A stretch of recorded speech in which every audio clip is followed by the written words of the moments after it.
Le nombre de cas est en augmentation au Népal.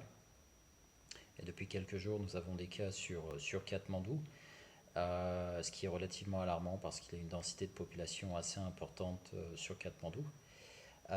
Les autres cas étaient pour le moment limités au sud du Népal. La situation des personnes handicapées euh, dans cette crise Covid au Népal est particulièrement fragilisée.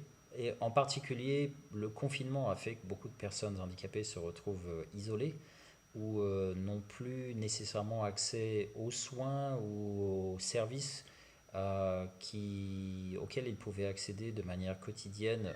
Pour illustrer mes propos, donc, la physiothérapie n'est plus accessible aux personnes handicapées. Et cela veut dire aussi que l'aide pour faire les courses de manière quotidienne, pour faire des soins ou la toilette ne sont plus accessibles non plus.